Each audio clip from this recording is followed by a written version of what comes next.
Good afternoon, everyone. Meteor showers peaking this weekend. Hottest April day in 70 years in the UK, and then it's just going to drop off a cliff. Snow. Huge temperature swings expected with this front coming in, basically turning summer weather back into winter.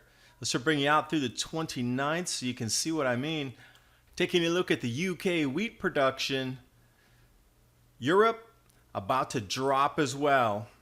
Focusing in on North Africa, Moroccan temperatures about to drop and snow again. How about that area in Central Africa, Ghana, Togo, Benin, well below normal average.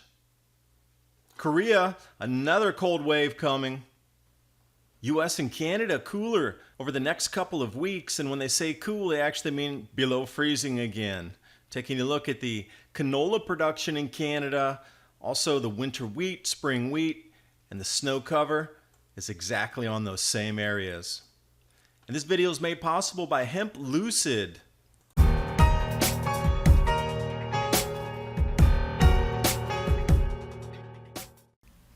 And if you're out in the night skies over the next day or so, please do a favor, look up. You might even be able to spot a meteor. The shower is peaking this weekend, and with the magnetosphere weakening, you should be able to spot more of them. Over to the UK, it's the hottest April day for almost 70 years, but it was the most brutal winter for 42 years.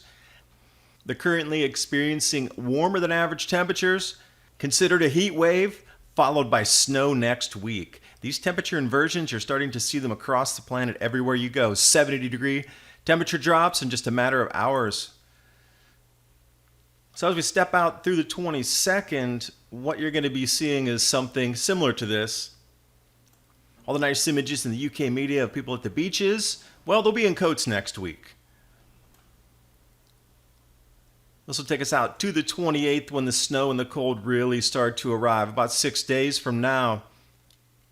See the progression as it just starts to get cooler, and we'll take a look at Ireland as well, jumping through the 23rd, 24th, 25th, and you can see that cool really descending, whoosh, and right there it goes. Now, there's already so many stories of farmers talking about lost livestock, delayed planting, ground being too wet, etc. So here's the UK wheat map. Now they have another cold front with more wind, more snow, more rain on the way.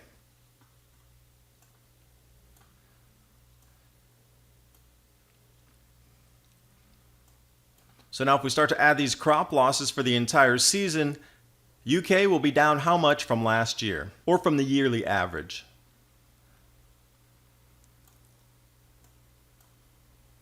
And even going out into the 29th and 30th, it's still cold. Close in on Ireland here, they're going to follow cooler and cooler temperatures over the next 6 to 7 days. Let's jump over to a wide view on Europe here. This is 22nd, 23rd. And this is a perfect example of those colliding air masses. Perfect, almost straight lines where the warm and the cold meet. But then as we get over the next couple of days, that cool is going to descend all the way down into Morocco again, over Turkey. Spain expecting snowfall. So these are the areas that are going to have snowfall through May 1st, and you can see the depths by the bar chart on the right, 6, 8, 10 a foot. This late in the year, even in North Africa, a little strange.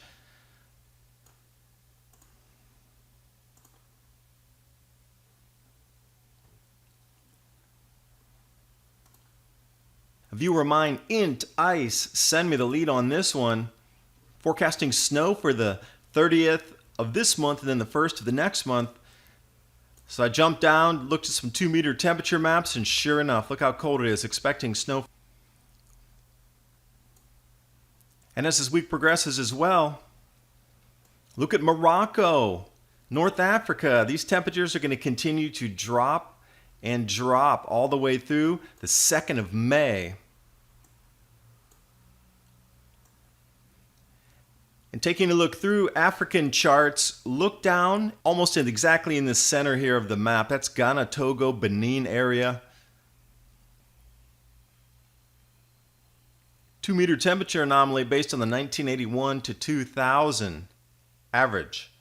That area is going to be 12 to 15 degrees below normal temperatures.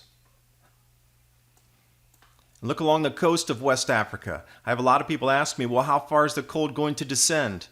This looks like an interesting indicator right here.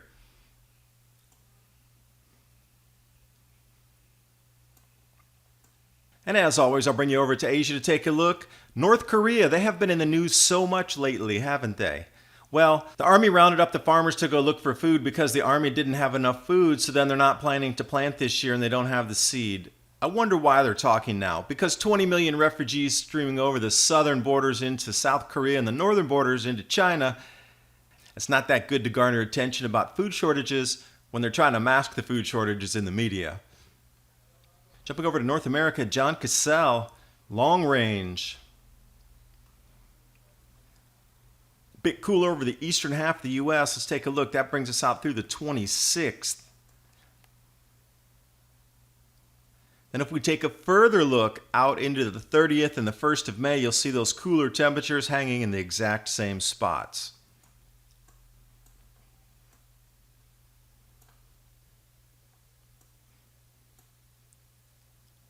Still more snow on tap all through where we grow our crops in North America and Canada and the United States. Mexico warm, they're already where they should be in the temperatures.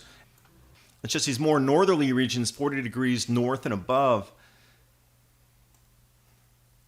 This map does a really good job indicating where the heavier snowfalls are in Canada because most of the U.S. weather forecasts, etc., they don't cover this so much. But I want you to look out to the west there, above Idaho and Washington for those of the U.S., over to British Columbia, out to the coast. The grow zones here, canola growing regions of Canada. Now you also have to take a look where not only snows are now, but where a lot of extreme weather and wind events have been over this last year and a half or so. Incredible hails, 80-mile-an-hour winds blowing for a week straight. Right in Alberta, notice where they produce minimum 6% of the canola production for the country. I want to bring you over here also to the spring and winter wheat. In that map that I showed you there, you can see some of these same areas are still snow covered, so I don't know how they're really tilling the fields or getting them ready. You would have to wait for them to thaw and then get a little bit warm. If it's too moist, they can't plant. I'm trying to bring you this information so you understand what's going on with the delays in the planting and where we get our foods from. Major areas of soya bean here as well. Look up in Ontario.